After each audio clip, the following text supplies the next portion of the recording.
Oxford is one of the major centres of the British motor industry. 12,000 people make 4,000 cars here every week. The Morris Motors and Press Steel factories are part of British Leyland, the last remaining British-owned car company.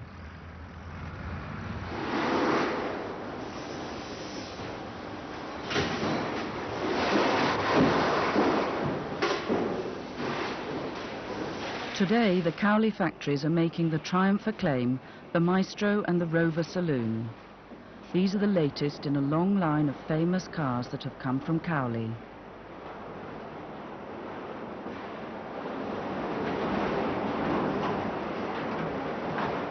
The Triumph Acclaim was launched in 1980, and this is the marketing image of a modern car. The Triumph Acclaim, the car that's been designed and built to be totally equipped for today's driving. On all roads, in all conditions, in total luxury. The Triumph Acclaim. Behind the self-confident image of the commercial, British Leyland is struggling to survive as a major car manufacturer. The company is changing rapidly as new technology is being introduced.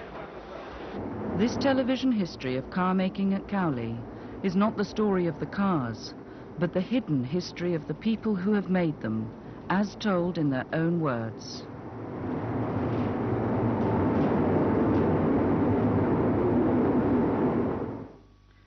Cars have been made at Cowley for nearly 70 years, but Cowley has not always been an industrial area.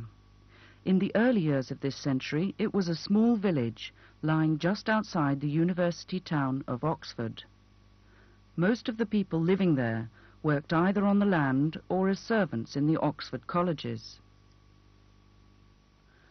The story of car making at Oxford usually begins with Billy Morris.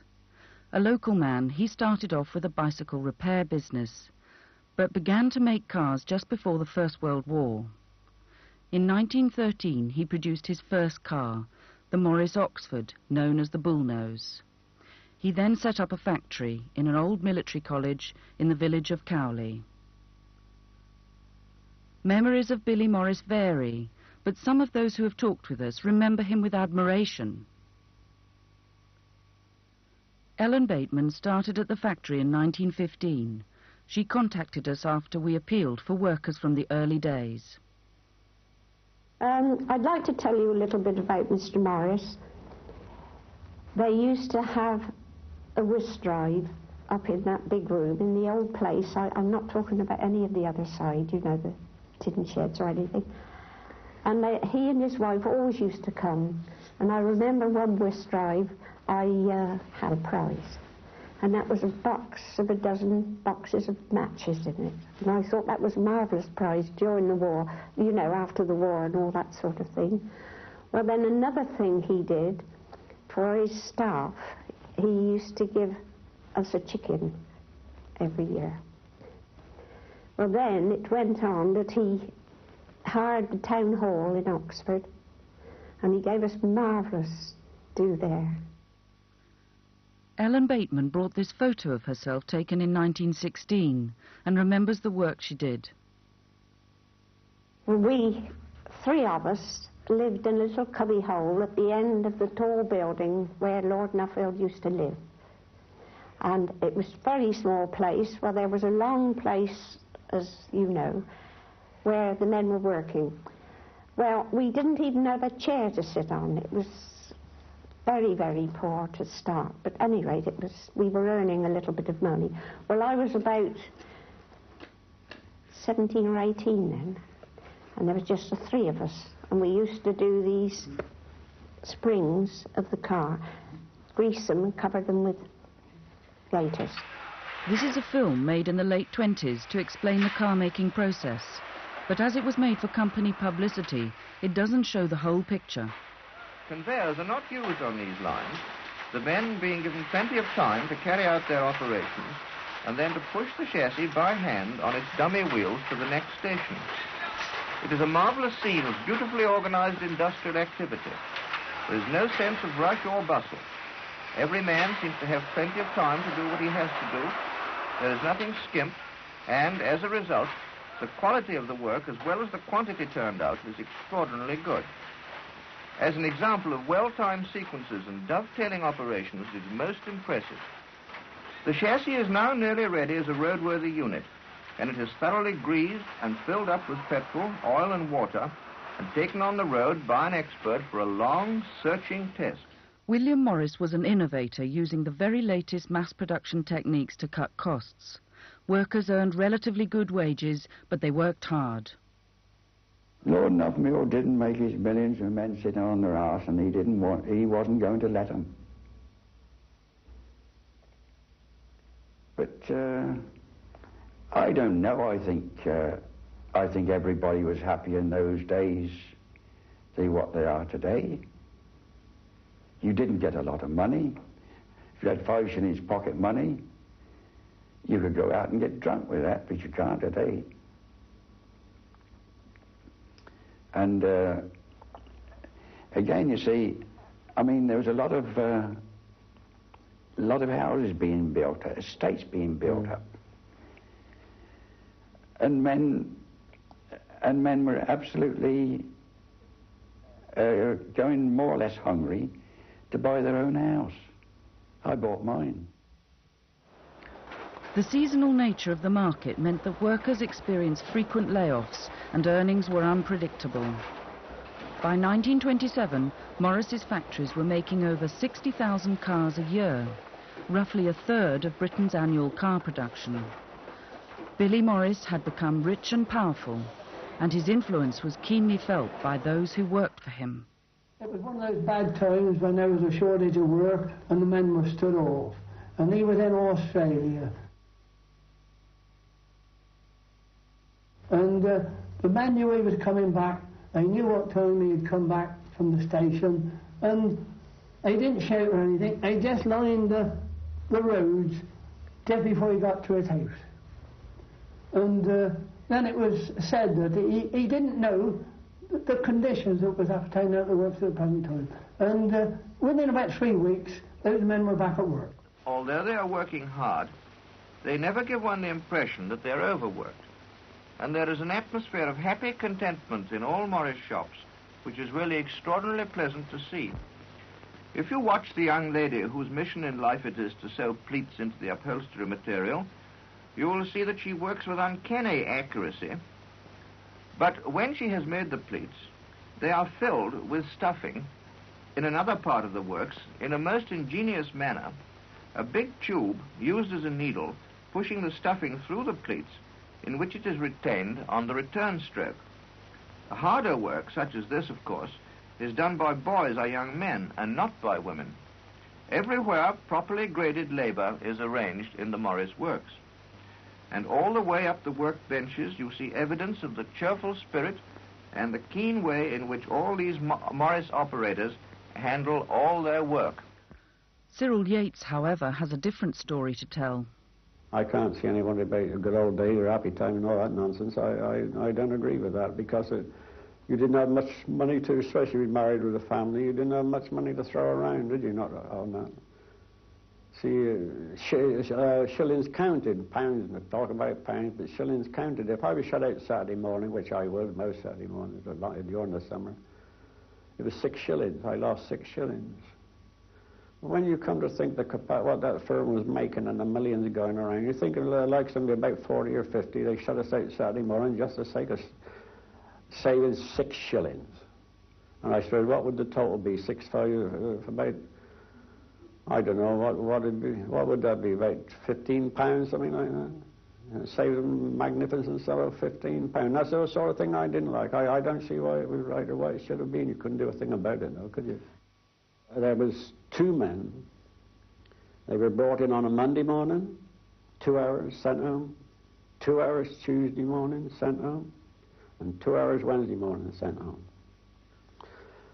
And the charge of these men, or their senior foreman or senior charge, what he was, he told me himself, he come to the store and told, he said, I think it's a shame. He said, I've been down to see Mr. Priestley, he said, and I've complained to him about these men coming here for these few hours and going home again. And he said, what do you think he told me? I said, no. He said, they must think themselves lucky they got a job.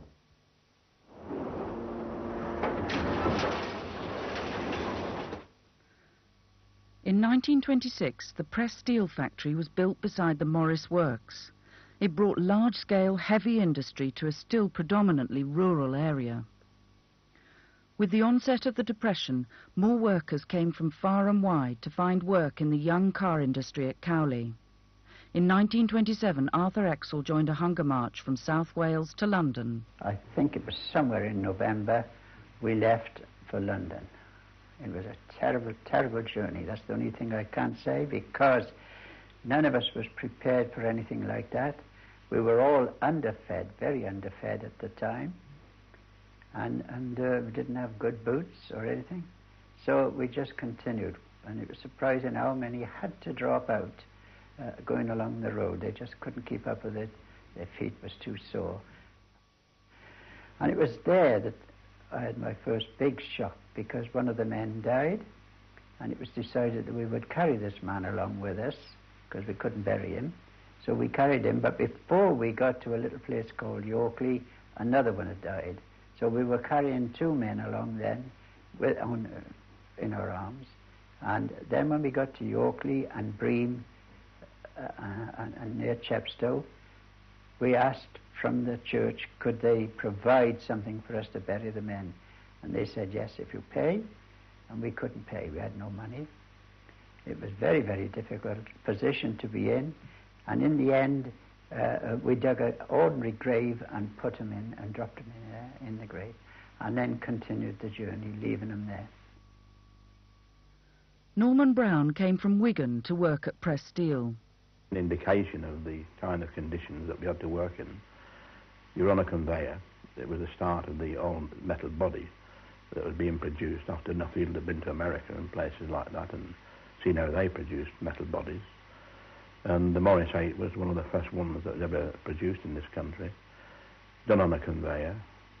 On the side panel line you had about 6 foot to work in, and you had to manoeuvre a 1/4 of a ton transformer in the 6 foot and carry out the operations of doing your welding around the top of where the door fits and around the rear window, then jump out from under the panel, pick up a big punch and punch in the holes in the bottom of the panel in order to get it on the jig on the next stage of the operation. After about 3 months I went home. Probably about Easter, something like that. Frightened my mother to death. She looked at me and thought I got galloping consumption, which was prevalent in those days. So I'd gone down from about 13 stone to 9 stone 3, something like that. And put the fear of God up her. Press Steel brought an entirely new technology to car making in Cowley. It was now possible to produce car bodies from steel, and wooden frames became obsolete. Hayden Evans was a shop steward at Press Steel in the 30s. Oh, well, I was working on the trip hammer one day, and it got a terrific beat on it, and my little finger was sticking out, and I was running the metal across, and I ran it over the tip of my finger. And I went to an inspector at the side, and I had a cotton glove on, and the end of the glove was smashed. So I said, I think I've smashed my finger, and I pulled it off, and the end of it there, you can see it's that much shorter. It was all splashed out. So I went to the hospital, and they sent me down to Ratcliffe. And, well, that's that. I had 30 shillings a week for 2 weeks, and then went back to work. And then I had an interview with a doctor. And this is a fact what I'm telling you. Oh, he said, Mr. Evans, how do you do? And he put his hand out, naturally, to shake hands, which was rather peculiar, you know. They don't generally shake hands with anybody who come in. And I shook hands. Oh, he said, your grip haven't been affected at all. You'll be all right. That's a fact. Your grip hasn't been affected, he said, to the loss of your tip of your finger. Nothing the matter with you. Alec Robinson went to Press Steel year after it was built. It was very dangerous. You see, what had happened, there were people working in there from the farms and from shops and from all walks of life that had never seen this machinery before. and they were handling it, and they were trying to work as fast and as hard as they can to earn as much, so they were taking risks. And of course there was terrible accidents in there. There were several men walking around with their hands off. And then one day in the press shop, there was a foreman, and these great big presses, as I said, they came up from the bottom and down from the top. And they were on an eccentric like that. And one day, the chap had got a panel fouled in there. It was tied up, but he couldn't get it out. So the foreman went in there, and he got his head up underneath, and he was pulling and pulling. And down this press came. And of course, his head was in there. And his head was just like red paint all over the side. It was terrible. These conditions, together with frequent layoffs and short-time working, led to a walkout one day in 1934. This developed into a major strike with lasting consequences. Arthur Exel remembers the strike. It was an extraordinary hot month, July of 34. Very, very high heat wave. And what really caused the strike was when the men went to get their wages, and women, they found that their wages was right down on that particular week. They asked of their local foreman, why was the wages down? He said, because you haven't done the money work. And they said, well, as far as we know, we have. And he said, well, you haven't. Proves by your sheets you haven't completed your program. So therefore, unless you work, you get the money. Well, of course, the money wasn't all that good as it was, and with a big drop like that, that got them going. And they said, well, we're not going in there tonight if it's like that and we don't get much for it. I think the press shop came out first, and then the shears come out, and then the assembly come out. And all the time, the most exploited people of all, which were the labouring department, were still working. Well, naturally, I took the opportunity then to go around trying to tell them that we should join the rest of our chaps and fight for trade union recognition, and so that, you know, conditions could be better than they were. And anyway, after a day or two of this, on a Friday morning, I turns up for work, and I was told that there was no work for me. I said, what? No work for me? I said, well, they're out on strike, and I'm prepared to come and work. They said, yes, what you were working for is a trade union. We don't want you sorting here, agitating. Out. So I had to go out. But anyway, in the afternoon or the next day, all the trucking department come out. So I did sow a few seeds of good, I regard as good anyway. Within 3 weeks, the strike at Press Steel was over. Management conceded the right to organise a union, but the struggle continued throughout the 30s. Conditions were always harsh and wages remained unstable. Bill Honor recalls the uncertainties. For a start, you'd be lucky to do 3 days a week. You go in, then you go in there, and then in the morning, you'd be in there 7 o'clock in the morning, and there's no panels. Right, come back at 10 o'clock. You go back in, go and sit outside, that we're all going to have a cup of tea over at Johnson's hut. Come back in at 10 o'clock. No, come back in after lunch. You go in after lunch, come back in at 3 o'clock. Come back in at 3 o'clock, they get the panels there. Come round at 5 o'clock overtime tonight, and if you didn't work, they used to fire you. George Mason worked for 17 years in a bleach works in his native Lancashire. When he was made redundant, he moved to Cowley in search of work and started at Morris Motors in October 1932. He kept a diary which gives an insight into the uncertain conditions of the period. The diary shows that between February and July he only worked 26 full days. The 62 days that he signed on at the Labour Exchange he called play days. Monday 1st of May, signed on. Tuesday, working all day, 12 hours pay. Wednesday, out at 12. Thursday, working all day, pay day. Friday, signed on, play till Tuesday. Monday 8th of May, signed on. Tuesday, finished at 4. Wednesday, all day in. Thursday, signed on. Friday, working all day, £1.10 and 9. Saturday, 13th of May. Signed on. George Mason gave up on the car industry and moved away in search of more stable employment. Car bodies from pressed steel were sent to Morris, where all the parts to make up a car were assembled. The atmosphere at Morris Motors was very different from that at pressed steel. William Morris was a powerful figure. He dominated the firm and the lives of the people who worked there. He spent a fortune installing what was then the latest in technological advance. Moving assembly lines were now the thing. Part and parcel of the same old tune, the same old story. Economy in production, increase in output, cars for the masses. But today it needed a millionaire's capital to build cars. That was all right. By keeping control of his factories, by putting everything he ever made back into the business, by thrift and an uncanny judgment, Sir William had become a millionaire. More than a millionaire. The man who above all else hated extravagance, publicity and ostentation was, incidentally, to become one of the richest men in the world. He was benevolent, yeah, because he'd give 10,000 away and he'd get 20,000 with the propaganda out of it. It was headlines in the press, every front page, every time he gave it. And I think he was a clever chap in that sense. He gave his money and got all the adverts he wanted. Gave his name to it. And he's clever than what some of these people are today at advertising.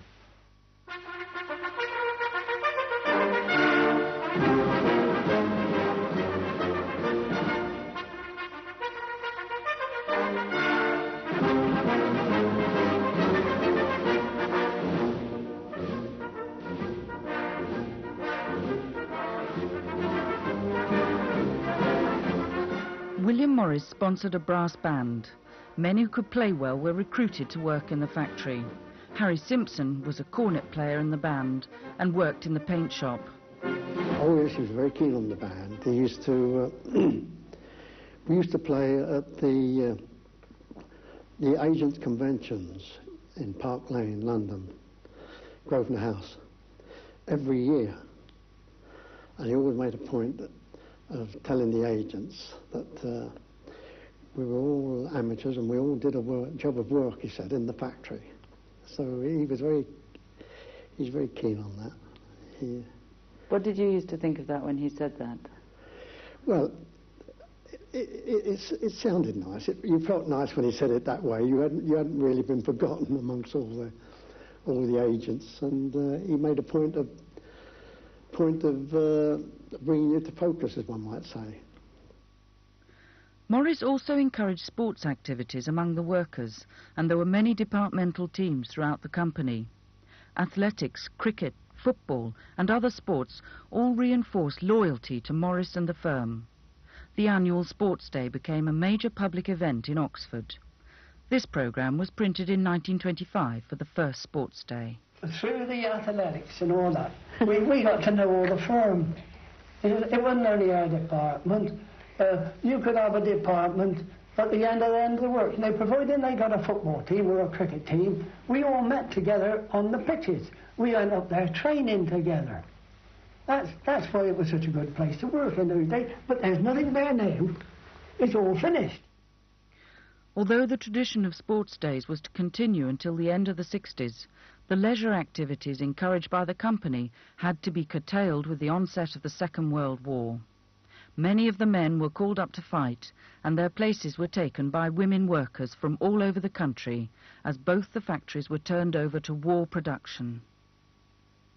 There was 150 women, and they had to work hard on those machines turning out these shell cases.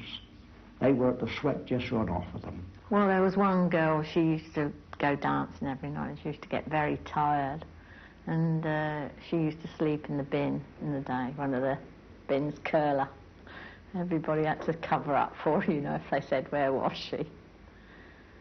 And there was one girl, when it used to get very hot, she was a Swiss girl, I remember her. She used to tie a string round the air gun that used to blow the swarf off the torpedoes and put it down her dress to cool herself off. Peggy Burgess had moved from Luton to Oxford, and her job was to make torpedoes. Well, the money was quite good, really. Of course, we didn't get as much as the men, But we were able to save a little bit, you know, and spend a bit, of course. Yes, how did you spend it? Well, I used to buy a few clothes, but of course you couldn't buy many because it was on coupons, unless you scrounged off your father or your brother or something, you know. The factories made shell cases, tin helmets, torpedoes, jerrycans and mines, as well as aircraft and tanks. Women acquired a variety of skills, from welding to repairing battle-damaged planes. At the end of the war, the women had to leave their jobs and the men moved back into the factories.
In 1948, Morris produced their first new design after the war, the Minor 1000, destined to become one of the most popular family cars of the time.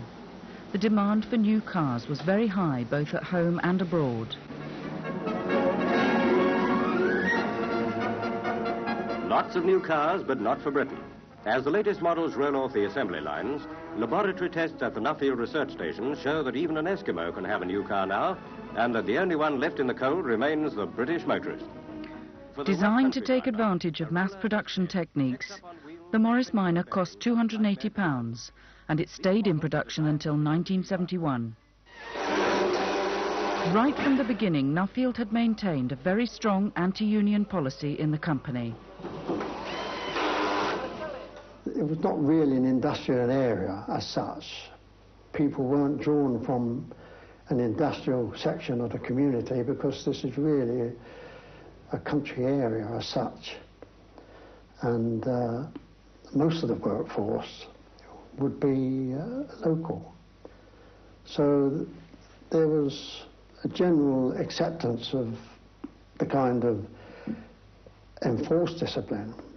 For instance, you wouldn't be allowed to drink at your place of work or even eat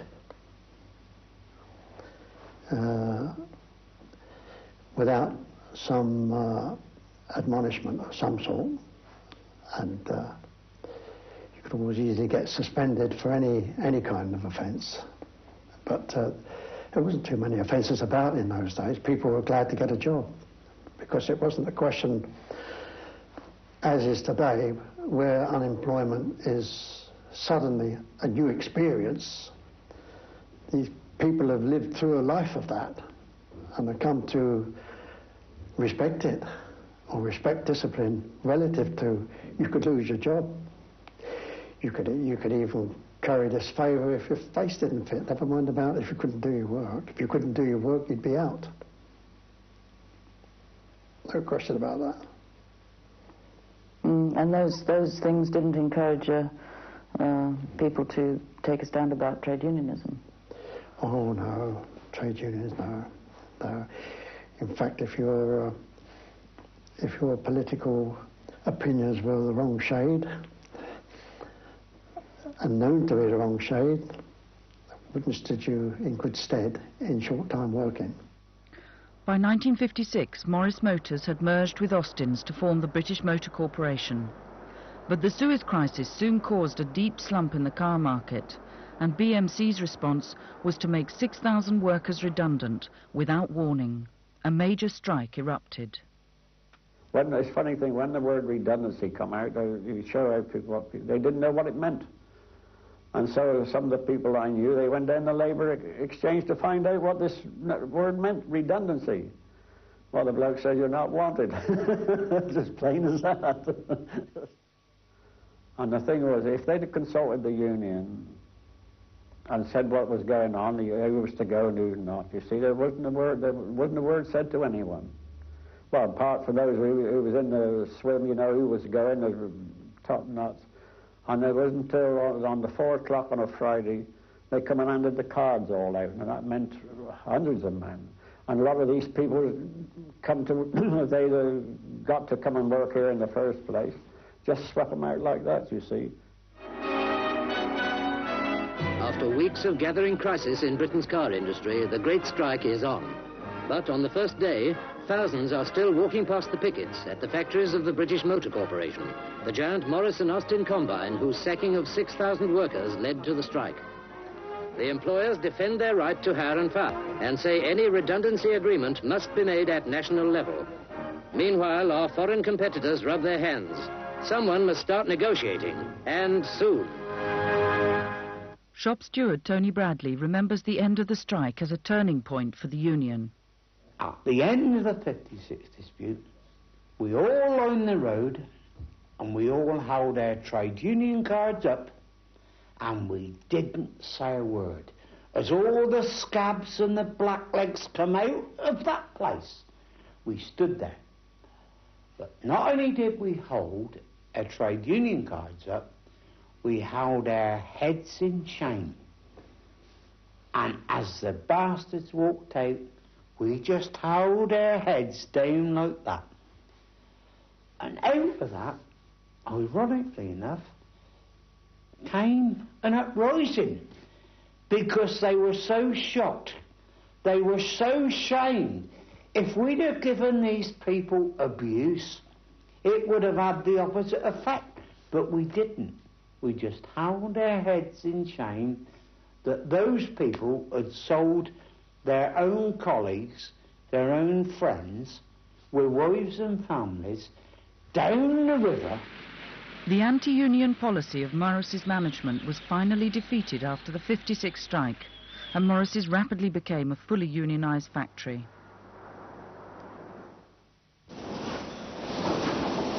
By the beginning of the 60s, business was once again booming. Although Morris had merged with Austin's, Press Steel continued to produce car bodies for several other car companies. In 1959, BMC launched a new and very popular car which contributed to the success of these times, the revolutionary Mini. For see what they said. Some baby, great car sensation. The Little Giant. It's a people's car that opens up a new era in family motoring. These new cars are sensational. BMC cars set up a new standard in cheap motoring. Performance and comfort retained.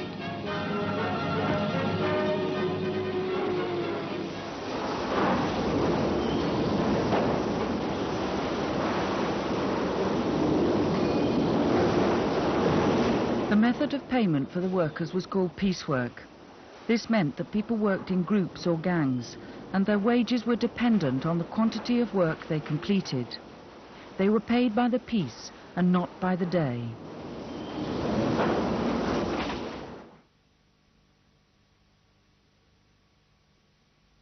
Bill Buckingham felt the intense pressures of piecework. And naturally, if you was a piece worker earning far more money than the outside people at that time, you were obviously going to go in for a better standard of living. That was the object of almost killing yourself to earn that sort of money. So you began to run down your health, because the physical effort, I know personally, the physical effort needed to keep that going month after month really took its toll. And I went down. I've never being a very big person, but I remember going down to about 7 stone in weight. I was 11 stone when I came out of the army and went to work in the works, and I think I went down to something like 7 stone, 8 stone, by working that sort of system. It really did take it out of me.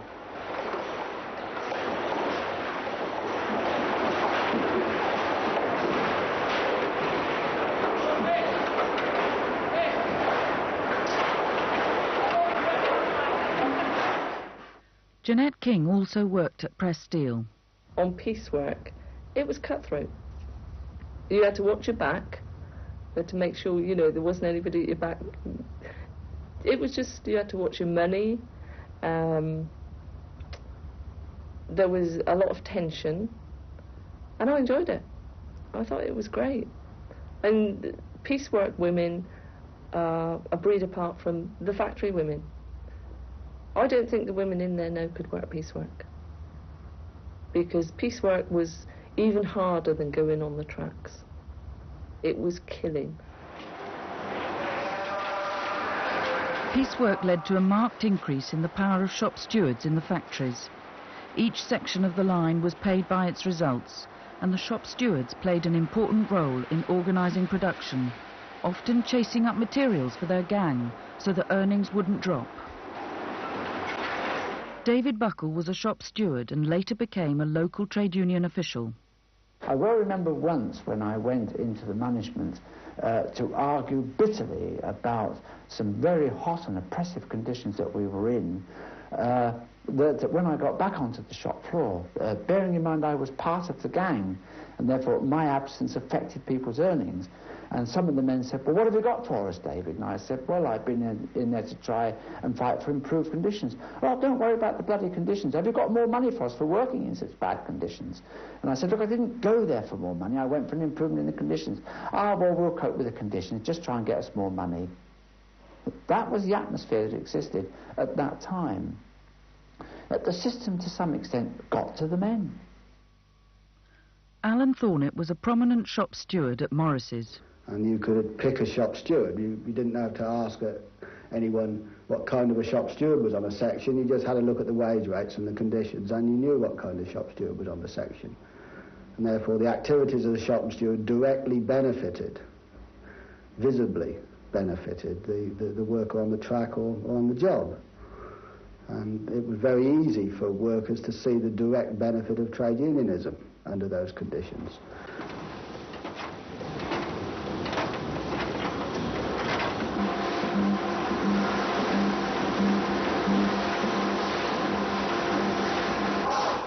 However, despite the apparent success of both Morris's and Press Steel in the 60s, there were underlying problems that were steadily weakening the finances of both companies and laying the grounds for a takeover.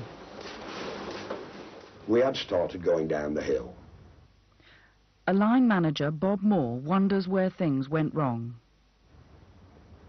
We weren't bringing out any new models quick enough. I believe that in the Morris, but going back, I go back a wee bit just to emphasise my point. Going back to the old Morris Motors days, when we used to make a very good profit annually, as much some years as 55 million, 30 million. If it was below 30 million, we all believed we'd had a bad year. Some people say the governor didn't give enough back to his worker. He gave too much away to hospitals and charities and what have you. May well be they were right, because I don't believe we ploughed sufficient of our profits back into modernising our plant, into increasing and bettering our design staff and introducing new models quicker. In 1968, these failures led to another merger. BMC and Press Steel were merged with Leylands to form British Leyland, a move that was encouraged and financially assisted by the government.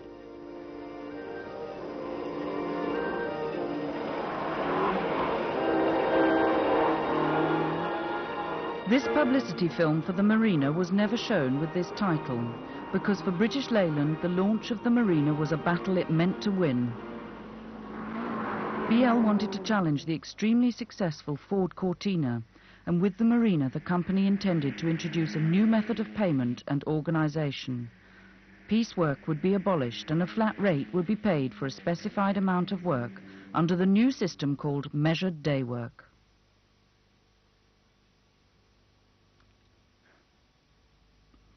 Hugh Eccles came from Ford's and was brought in to reorganise the parts division. We also had a strategy. We had a corporate strategy, and it was a long-term strategy. One part of it was to get away from piecework and have measured day work, because in the days of piecework, the shop stewards had total control over production. The next thing we had to do was to get rid of all the bargaining units. I mentioned that there were all these different tribes that made up Leyland. Well, each tribe had more than one bargaining unit, and when it came to trying to negotiate wages, they were leapfrogging each other. I think at one stage, Leyland had over 400 bargaining units, and it was a long-term strategy of management to have, as Ford have, a central joint negotiating committee on pay, which they have now got. These have taken quite a long time to get in and have been against considerable opposition. John Power was an active union organiser at the time. Well, measured day was introduced because the assumption, as I recall, by Lowry, who was then the Industrial Relations Director, was that measured day work would have the effect of reducing disputes because it would take the areas of dispute away, because you could argue about piecework prices and times, and that was an area of dispute. And secondly, as the shop steward's strength was built around the fact that they could argue at piecework prices and times, it would undermine the strength of the shop stewards and allow a much more easily manageable labour force with less disputes.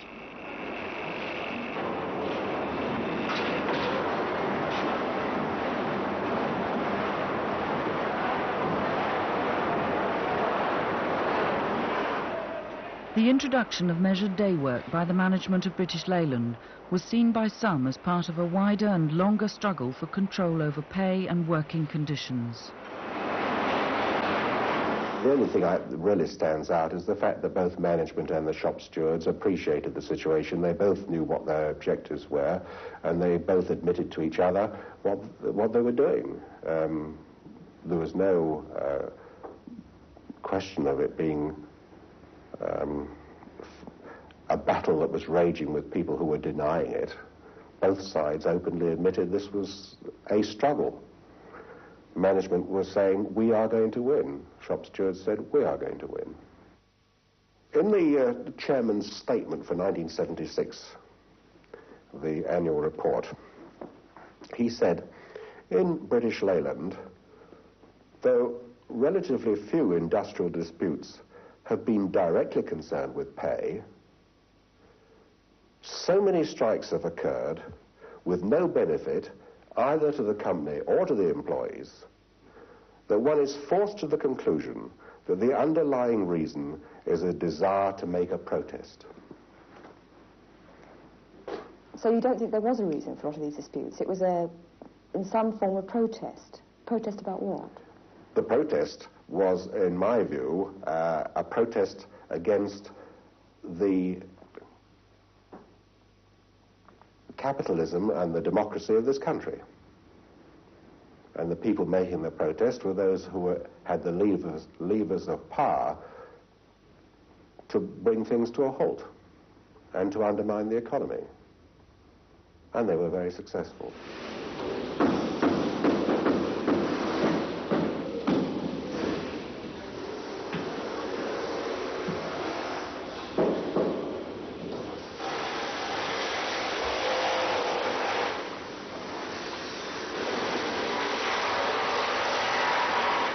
The company's financial position was deteriorating badly.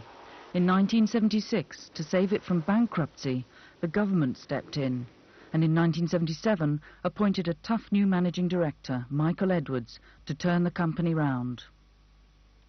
The Triumph for Clay. Totally equipped with all its refinements. Totally equipped for all weathers, in style and in finish. Totally equipped. Michael Edwards concluded a deal with the Japanese car company Honda to build a Honda car at Cowley. BL called it the Triumph for Clay. Michael Edwards also sacked many managers who had been with the company for years. The Triumph for Clay, totally equipped to triumph. Jeff Solomon was a manager at Press Steel and one of those who was sacked. I left in 1978, really.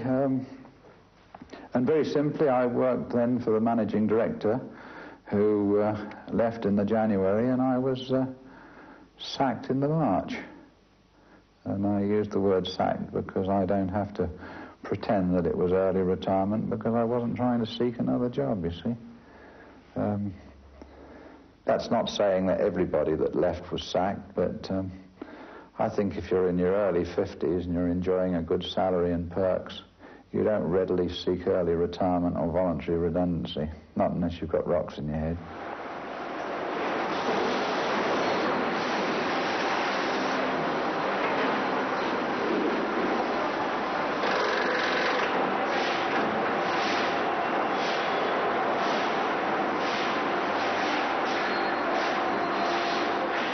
Under the Edwards plan, BL dismissed many managers, sacked nearly a third of the workforce, 180,000 workers in 4 years, closed several factories and had frequent confrontations with the unions. If I were asked to crystallise my criticism of Sir Michael Edwards, it would be this: that I believe that he set out right from the very start with this idea in mind, that to achieve the commercial objectives that he wanted, he believed that an authoritarian system of management was required. And therefore, that was the very opposite to everything that I believe in terms of management seeking to achieve success by consensus, by persuasion, by discussion. He may or may not have been right on that. You naturally wouldn't expect me to concede that he was right. So, right from the very beginning, there was a very hard-line management pushed everywhere. And the days of reasonable meetings and reasonable negotiations with many levels of management ceased. On top of that, he made it very clear indeed that if closures of plants was what was required to make people bend to his will, then plants would be closed. With the changes brought about by Edwards' new style of management and production methods, conditions for the workers have worsened. Today, the company insists on complete mobility within the factory, and workers are now shifted by management from section to section or into a labour pool as the demands of production dictate.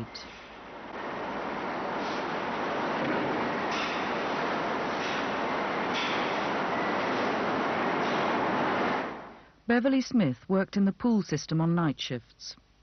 When you were D-man, they had a pool on nights, and there could be 300 or 400 in there to start with, and eventually it sort of fizzled out, and you'd go into the pool, and every evening that you went in, you dreaded going in because you didn't know which job you were going to be given. And, you know, after a while, if they found you a permanent job, you know, it was great. You used to sort of relax and think, oh, God, I've got a job, and I know what I'm going to do. Even if it was a bad job. Yeah, even, you know, towards the end, even if it was a job that you'd looked at and thought, oh, I don't want to do it, you were just glad to be out of the pool and being sort of shoved around. There is now a constant attack, and all the protective agreements that were established in the 60s are now all gone. Workers are herded around now like cattle in those plants. The protective agreements, the seniority agreements now, which were the most important protective agreements, completely gone. We're seeing conditions where workers that have worked in off-track jobs for 30 and 40 years are given 5 minutes notice to get onto a track, often with medical conditions, often working in a pit with overhead with medical conditions, absolutely impossible for them to do the job. And they're just directed totally ruthlessly after 40 years with a company, get in that pit and do that job or find yourself another job outside. And I'm not exaggerating at all. That is what is happening every day in those plants. And that the difference between that and what existed when the trade unions had power a few years ago is absolute difference of chalk to cheese.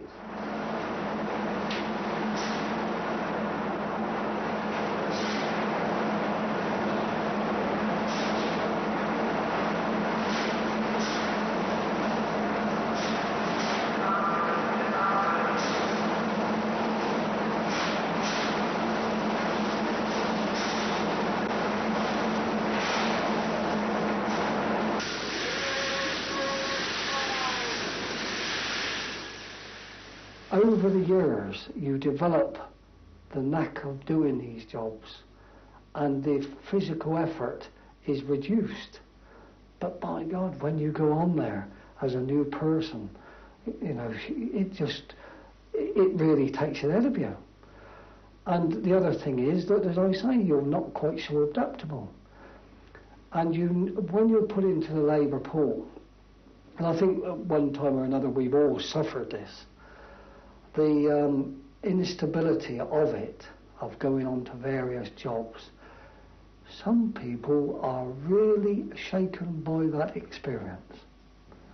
I have talked to many people that have really shaken. God, I'll be glad when this pool business is finished. Don't know where you are, don't know where you're going, don't know what job you're going on. It could be really hard when it could be a reasonable one that you can adapt yourself quite easily. But I'm only on here for a day, that sort of thing. Where was you yesterday? The whole conversation of a person in that position is, where were you yesterday? Oh, I hope I don't get sent on there today. All this sort of thing. And I think, God, is this life? You know, is this what we have come to? Despite the new technology, making cars remains hard work, with 8-hour shifts day and night, and only short breaks from the relentless pace of the production line.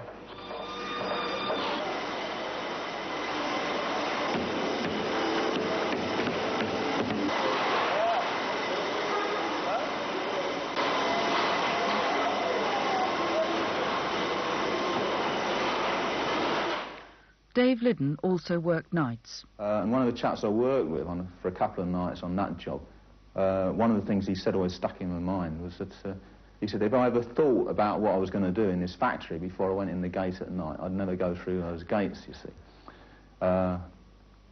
And those sort of sentiments all, you know, made quite an impression on me. One of the most common I came across was about what it was like working on night shift. I was saying, first 20 years are the worst.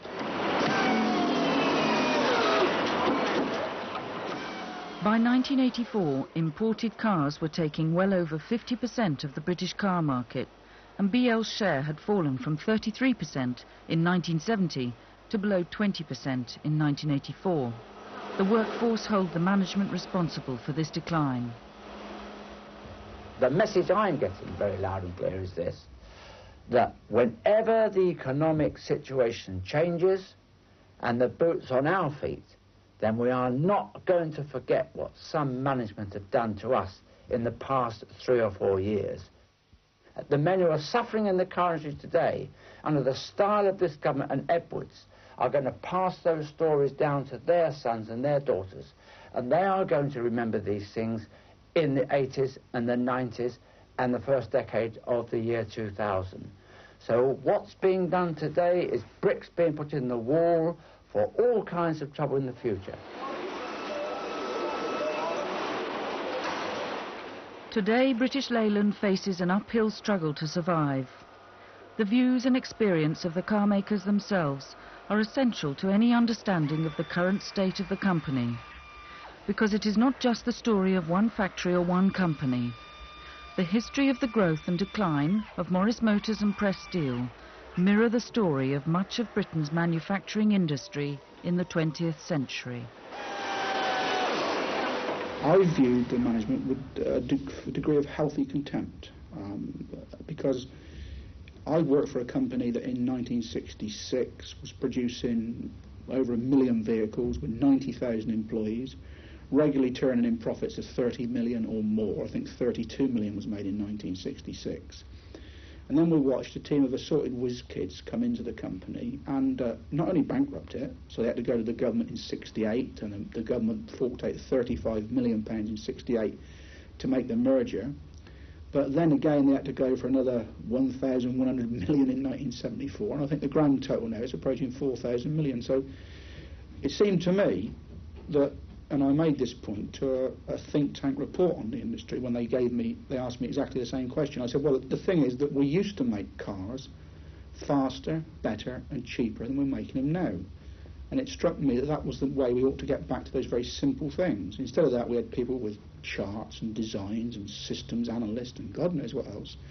And in the end of it all, we seem to be sort of submerged by a great load of experts, you know, who knew nothing about anything, really. At least all about making cars.